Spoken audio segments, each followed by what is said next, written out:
Boa noite. Boa noite. Comissão mista do Congresso conclui análise do orçamento impositivo. Outros projetos ainda precisam ser votados. A Organização Mundial da Saúde declara pandemia de coronavírus. A doença atinge todos os continentes e mais de 100 países. Casos de coronavírus no Brasil passam de 50. 60% dos pacientes estão na região sudeste. Na Baixada Santista, as buscas por desaparecidos continuam. 44 pessoas morreram na tragédia da semana passada. Polícia Civil conclui inquérito e afirma que água distribuída pela SEDAI no Rio não sofreu sabotagem. Considerado culpado por estupro e agressão sexual, Harvey Weinstein, ex-produtor de Hollywood, é condenado a 23 anos de prisão. Os trabalhos de busca pelas vítimas soterradas pelos deslizamentos após o forte temporal na Baixada Santista, no litoral de São Paulo, chegaram ao 9º dia. Uma entrevista coletiva feita hoje no Guarujá atualizou o número de desaparecidos. Agora são 17 no total. Quem explica é o repórter Guilherme Lopes, que está no Guarujá. Boa noite, Guilherme. Olá, Boris, Mariana, boa noite a todos. A lista foi atualizada há pouco, no fim do dia, dentro dessa coletiva. Até então, o Corpo de Bombeiros trabalhava com o número oficial de 34 desaparecidos. Porém, nos últimos dias, as equipes da saúde e também da assistência social do município começaram a fazer um cruzamento do banco de dados do município com as informações dessa lista. Os nomes tinham sido fornecidos por moradores da região e descobriram telefones e endereços de pessoas ligadas aos desaparecidos. Começaram então a entrar em contato com essas pessoas e descobriram que das 34 que constavam na lista, 17 tinham ido para casas de parentes e outros abrigos do município e não tinham informado a Defesa Civil.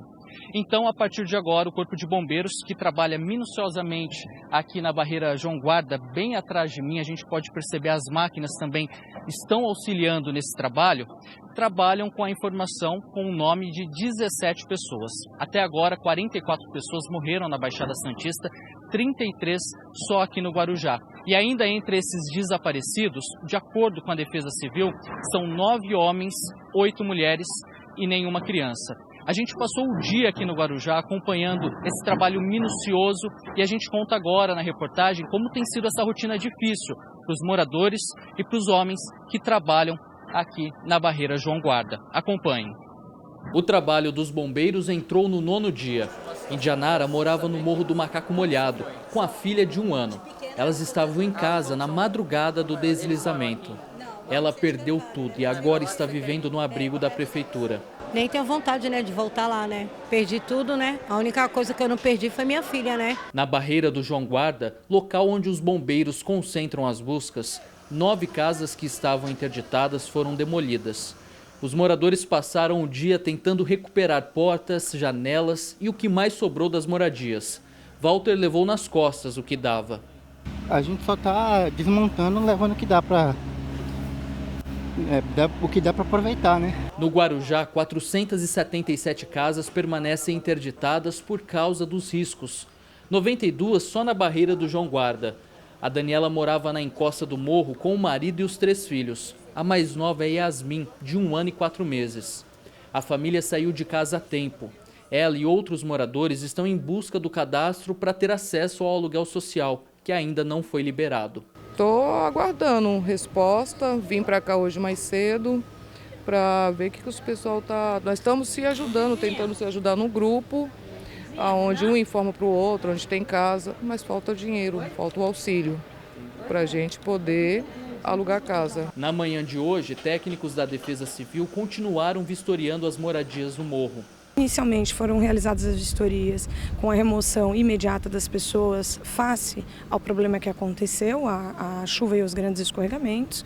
E agora uma necessidade de revisar esses pontos, verificar onde vai ser uma interdição permanente ou não, junto à Prefeitura. Os técnicos do Instituto de Pesquisas Tecnológicas, o IPT, e do Instituto Geológico estão mapeando a área para auxiliar os bombeiros nas buscas pelos desaparecidos. A situação atual do maciço é muito mais tranquila do que há alguns dias atrás, uma vez que o material já está secando naturalmente, está drenando. O trabalho hoje está sendo intensificado justamente em cima dessa mina, né? Nós já orientamos a equipe dos bombeiros como proceder. O trabalho segue ininterruptamente. Este é o local mais próximo que a gente consegue chegar da barreira do João Guarda. E daqui a gente consegue ter uma noção da dificuldade que os bombeiros enfrentam nesse trabalho. Ainda há riscos de novos deslizamentos, porque a terra está muito úmida. E por isso que o trabalho manual dos bombeiros é alternado com a ajuda das máquinas. Todo o trabalho ele é feito conjuntamente, em etapas, né? Então há um trabalho de localização que é feito em cima das informações que a gente tinha da região antes de acontecer o deslizamento, as orientações que são dadas pelos animais que fazem a busca, e em cima disso são montadas as estratégias de escavação, onde as máquinas são essenciais, porque o rendimento do trabalho é muito maior, inclusive pela dificuldade em virtude da grande quantidade de pedra que a gente tem nessa região.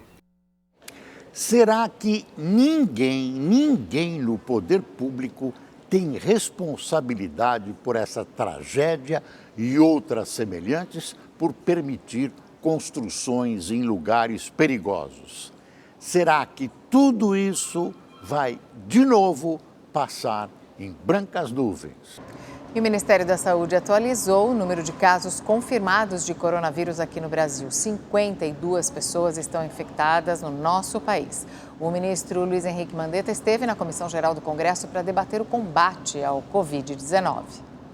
52 casos do Covid-19 foram confirmados no Brasil. Quase 60% desses pacientes estão na região sudeste, com 45 registros, seguido pelo nordeste, com 3 pacientes. No sul e centro-oeste, existem 2 casos em cada região. O norte continua sem casos confirmados de coronavírus. Na tarde desta quarta-feira, o ministro da Saúde, Luiz Henrique Mandetta, esteve na Comissão Geral aqui do Congresso Nacional para falar sobre as ações de combate ao Covid-19 e tratou o segundo caso de coronavírus no Distrito Federal como emblemático.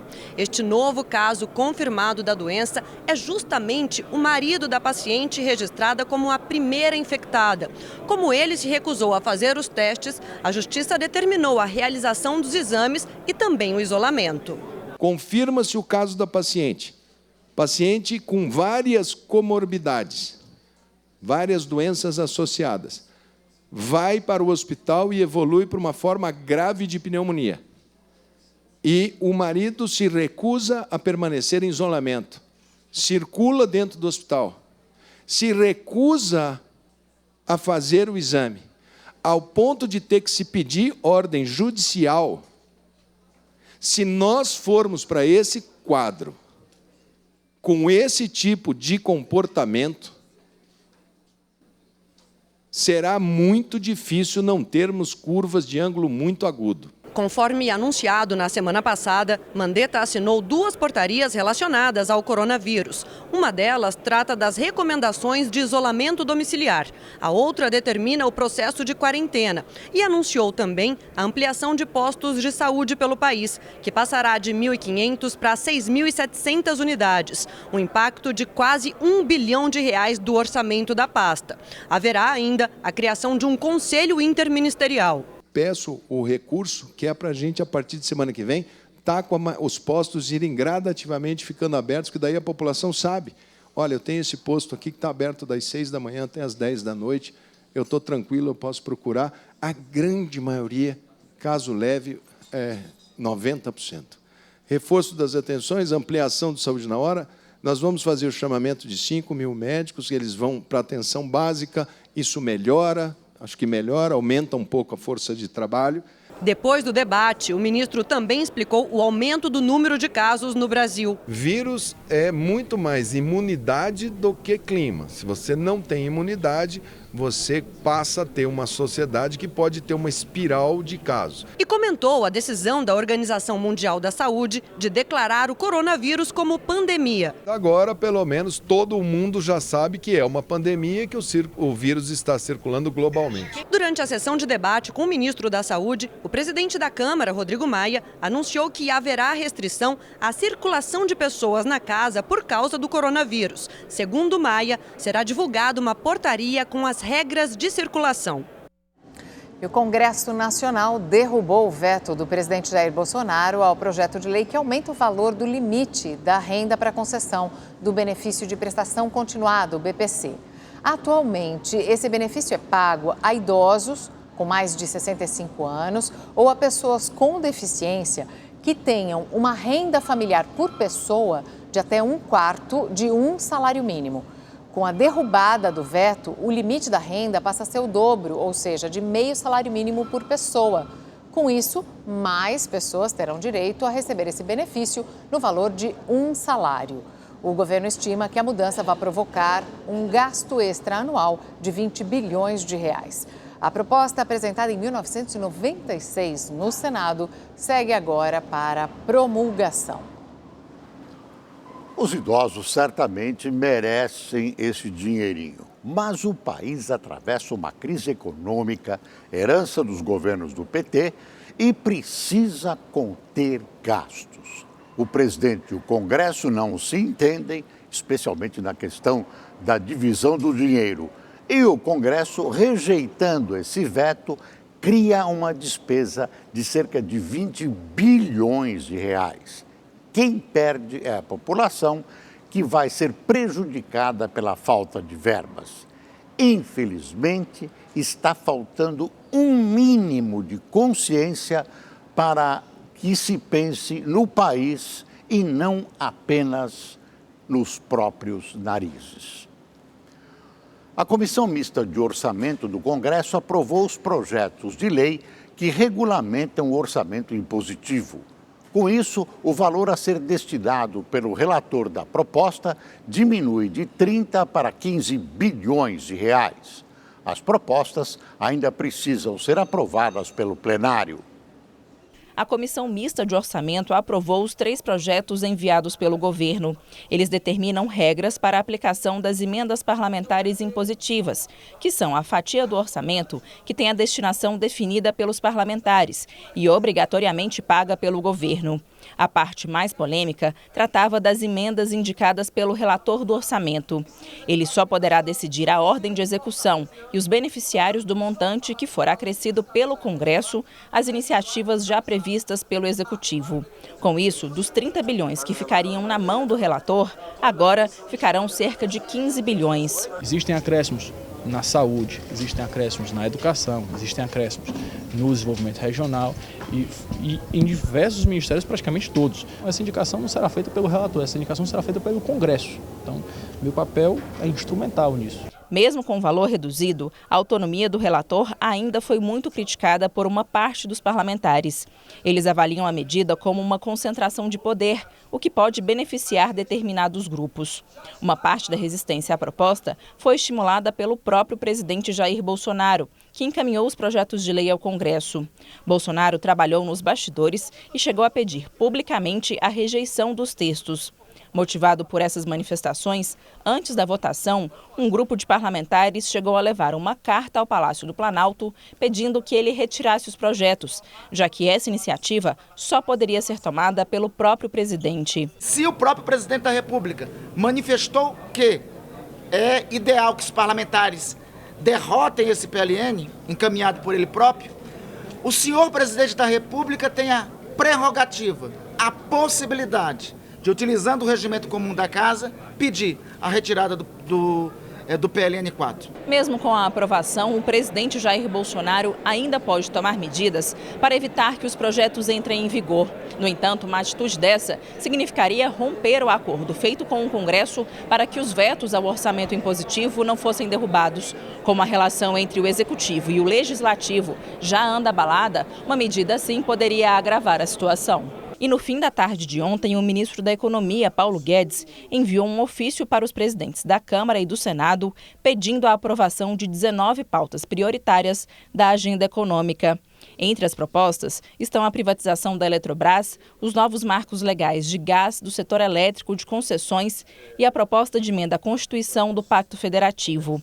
Segundo Guedes, a aprovação das propostas ajudaria a blindar a economia brasileira da crise internacional.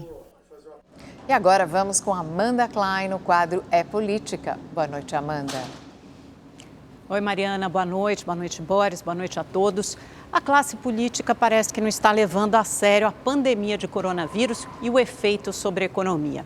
Que falta faz um circuit breaker, aquela pausa temporária quando parece que o mundo vai acabar nas bolsas para interromper as votações no Congresso e serenar os ânimos. Até agora não há sinal de encontro entre Bolsonaro e os presidentes da Câmara e do Senado, algo que estava sendo costurado desde ontem. E ainda por cima o Congresso põe em risco o ajuste fiscal ao derrubar o veto do presidente Bolsonaro, ampliação do limite do BPC, o benefício pago a idosos e pessoas com deficiência de baixa renda, e criar da noite para o dia, sim, de uma vez, uma despesa obrigatória de 20 bilhões de reais por ano, como disse o Boris. De onde virá esse dinheiro, ninguém sabe, mas certamente outros programas sociais vão sofrer.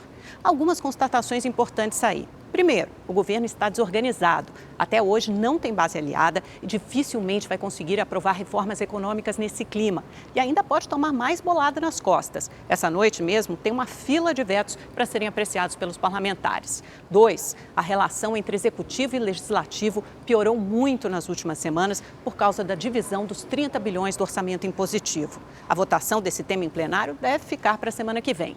Nessa toada, marcham todos juntos em direção ao abismo. O Congresso apostando que a pandemia de coronavírus esvazia os protestos de domingo. E o governo que o povo nas ruas freie a voracidade dos parlamentares. Obrigado, Amanda. O Instituto de Segurança Humana para a América Latina e Caribe, órgão ligado à ONU, anunciou a instalação da chancelaria no Brasil e homenageou algumas personalidades, entre elas o superintendente de jornalismo, esporte e digital da Rede TV.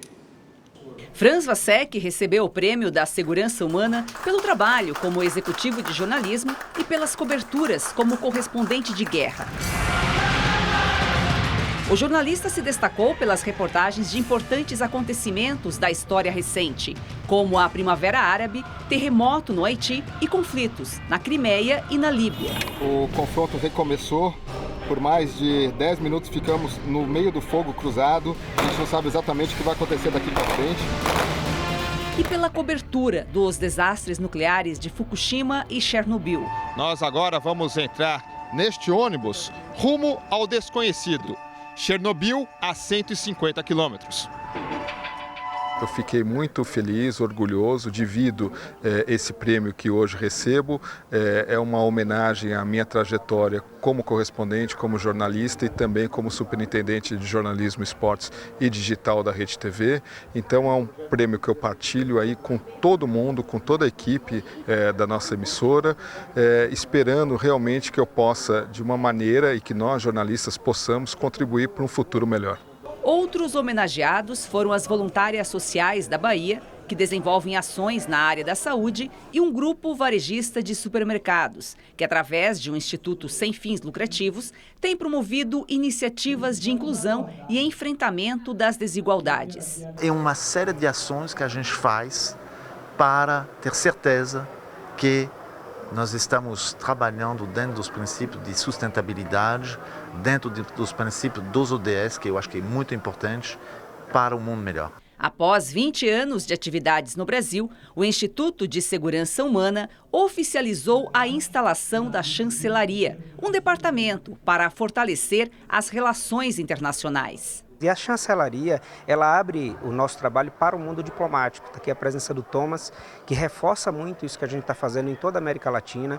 Começamos pelo Brasil, mas já temos a dissidência na América Latina inteira do que a gente está fazendo. Os próximos passos são novas chancelarias na América Latina. O órgão apoia iniciativas alinhadas ao Pacto Global, a Agenda 2030, proposta pela ONU. São 17 Objetivos de Desenvolvimento Sustentável que incluem, por exemplo, a erradicação da pobreza e o combate às alterações climáticas. Esse é um projeto global. Todos os 17 objetivos são interligados. Não se pode só realizar um, porque tem que trabalhar em todos, e não só governos, mas temos que formar plataformas integradas de todos os, como se chama, stakeholders, todos interessados na implementação, que são governos, a sociedade civil, a academia, mas também empresas. Um dos projetos de destaque do Instituto de Segurança Humana é o programa Ovinhos, que estimula o desenvolvimento afetivo e social de crianças de 0 a 6 anos. Uma das novidades para este ano é o lançamento da série de animação. Hora de tomar um banho bom, vamos saber como a água está. Esses personagens, através de animação, evidentemente, ele conta historinha para um mundo melhor. Ou seja, para viver numa cidade melhor. E aí nós abordamos as 17 ODSs e nós vamos ter 70 capítulos onde nós vamos trabalhar não só implementando através da animação, mas sobretudo a família, integrando a família nesse programa e também os professores. E a Polícia Civil do Rio de Janeiro concluiu que não houve sabotagem na estação de tratamento de água do Guandu, que abastece a capital e as cidades da Baixada Fluminense. Essa hipótese tinha sido levantada em janeiro pelo governador Wilson Witzel. A possibilidade de sabotagem foi descartada após a Polícia Civil realizar perícias na estação e ouvir funcionários da Companhia Estadual de Águas e Esgoto, a SEDAI. No dia 20 de janeiro, o governador do Rio, Wilson Witzel, do PSC, levantou a hipótese de que uma possível sabotagem teria sido responsável pelas alterações na qualidade da água que abastece a cidade do Rio e alguns municípios da região metropolitana. O objetivo seria manchar a imagem da companhia e prejudicar o leilão de concessão. Desde o início do ano, a população reclama do gosto, cheiro e da coloração turva da água fornecida pela companhia. Ontem, a Justiça determinou que a SEDAI aplique um desconto de 25% sobre a conta de água dos consumidores até que o fornecimento seja regularizado. Então não houve sabotagem, foi incompetência mesmo. Isso é uma vergonha. A equipe de transplantes do Hospital das Clínicas de Belo Horizonte comemora o sucesso do primeiro transplante de fígado em um paciente soropositivo. O homem de 55 anos tinha cirrose e câncer no fígado. O transplante era o único tratamento possível. O procedimento só foi realizado porque o paciente fez o acompanhamento correto contra o HIV. O homem já teve alta e passa bem. Antes, o transplante não era oferecido como opção, já que muitos pacientes com o vírus não sobreviviam ao procedimento por causa dos fortes medicamentos e das condições de saúde. O Hospital das Clínicas da Universidade Federal de Minas Gerais, que é 100% público, passa a ser referência nesse tipo de transplante. E o anúncio da OMS classificando o coronavírus como pandemia fez a Bolsa Brasileira interromper as negociações pela segunda vez esta semana. 30 minutos depois do circuit break, os investidores seguiram preocupados e o Ibovespa voltou a fechar em forte queda, de 7,64% aos 85.171 pontos. Diante da piora dos mercados globais, o dólar subiu de novo. A moeda norte-americana encerrou o dia com alta de 1,65% a R$ 4,72. E o governo reduziu hoje a projeção de crescimento do PIB neste ano de 2,4% para 2,1%. De acordo com o Ministério da Economia, a revisão para baixo está relacionada aos temores de desaquecimento acentuado na economia mundial por causa do coronavírus. A equipe econômica também reduziu a projeção de inflação para 2020 de 3,62% para 3,12%. A inflação acelerou 0,25% no mês de fevereiro. A alta das mensalidades escolares foi o que mais pesou. Segundo o IBGE, o IPCA, que mede a inflação oficial do país, subiu 0,25%, menor resultado para meses de fevereiro desde o ano 2000.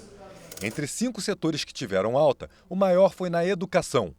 As mensalidades das escolas e dos cursos ficaram em média 3,70% mais caras no início do ano letivo e tiveram um impacto de 0,23 pontos percentuais no índice. A gente que busca fazer um investimento na educação para os filhos realmente está pesando no orçamento.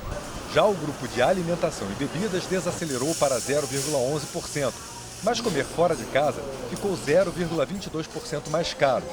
A cenoura e o tomate foram os maiores vilões. Praticamente triplicou o preço, né? Acho que era na faixa de 2 e pouco, já está 6 e pouco, né? Acho que é um salto muito grande. A carne foi o item que mais ajudou a conter a inflação. Os preços recuaram em todas as regiões do país. Foi o segundo mês consecutivo de queda. Em fevereiro, o recuo foi de 3,53%. A maior queda foi no Rio de Janeiro, onde o preço da carne diminuiu 14,76%. Mas o recuo ainda não compensa o aumento registrado em 2019, que foi de mais de 32%. A gente não vê tanta diferença assim, como seria desejado, né? Ainda está caro para um país rico, com solo, com tudo de bom. Ainda segundo o IBGE, o custo da cesta básica subiu em 11 das 17 capitais. São Paulo tem a cesta mais cara, R$ 517,51. Somados os índices do IPCA no ano, a inflação chega a 0,46%, que é a menor para o período já registrada em toda a série histórica, iniciada em 1980. Em 12 meses, a taxa acumulada ficou em 4,01%, próximo ao centro da meta, que é de 4%. Essa alta foi muito concentrada nos cursos regulares e nos cursos diversos, né? Outros componentes, inclusive, tiveram uma desaceleração em relação ao resultado de janeiro, né? O que mostra que a gente tem uma economia que ainda está se recuperando de forma bastante lenta e gradual. E agora vamos conversar com a nossa analista de economia, Salete Lemos, sobre as ameaças do coronavírus na economia, na geração de empregos, nos investimentos e crescimento. Salete, 2020 com recessão? Ai, Boris, foi o que eu ouvi hoje o dia inteiro. Boa noite. Boa noite, Mariana. Boa noite. Pra quem, né? Boa pra quem? Pois é, com esse noticiário econômico, você viu? O novo crash na Bolsa, a inflação baixinha, o que só confirma que nós estamos paradinhos. Boa noite para você que nos acompanha aqui no Rede TV News. Recessão, pois é, eu perdi de verdade a conta de quantas vezes eu ouvi essa palavra hoje, e não só entre os economistas e empresários, hein? Mas também, sabe, naquelas conversinhas de almoço, amigos, colegas de empresa? O governo, por sua vez, resiste e insiste que o Brasil vai crescer 2% este ano.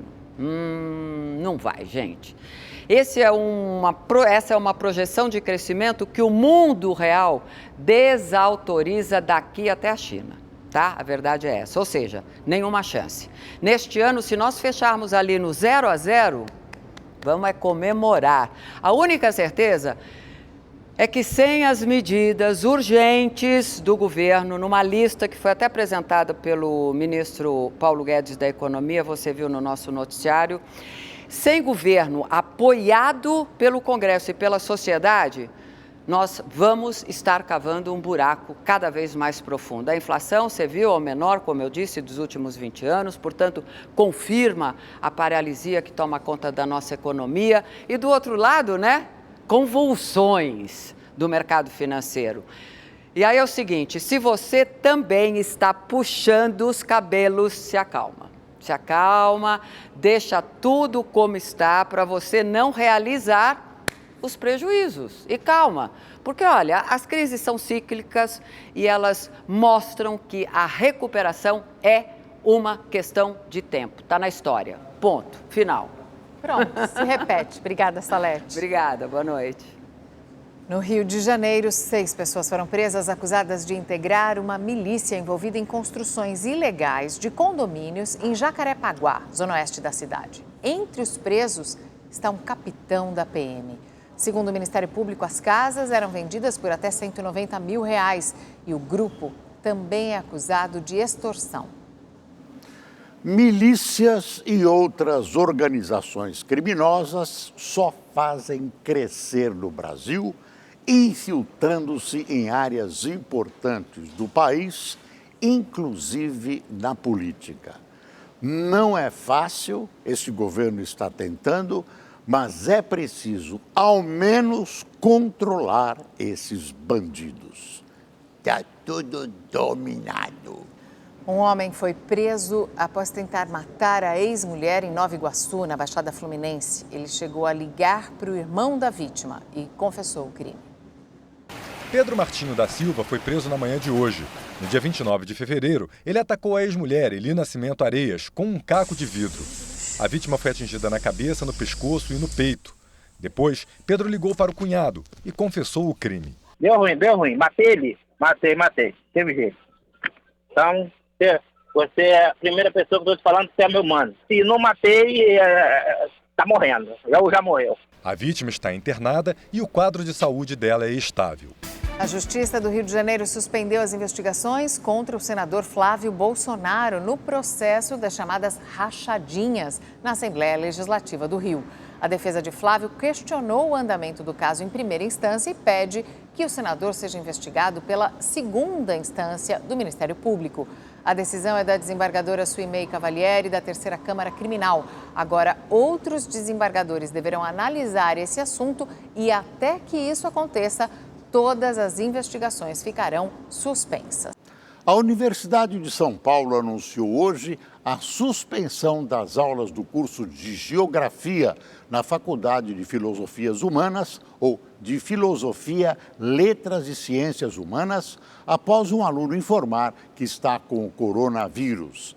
Em comunicado, a USP informou que o aluno contraiu a doença da esposa que esteve na Itália. A interrupção pontual não afeta os outros cursos da faculdade. E a Pontifícia Universidade Católica de São Paulo confirmou também 2 casos de coronavírus em alunos da PUC, segundo a nota divulgada pela própria universidade. A PUC foi informada oficialmente hoje à tarde e está tendo um acompanhamento, está sendo monitorada pela vigilância sanitária. A universidade informou que vai funcionar normalmente, mas seguindo a recomendação das autoridades de saúde.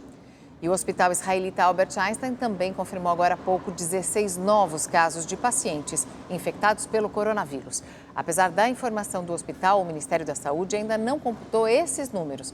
As unidades de saúde têm 24 horas para mandar todos os dados para o governo federal. E o Rede TV News fica por aqui. Uma boa noite. Boa noite, até amanhã.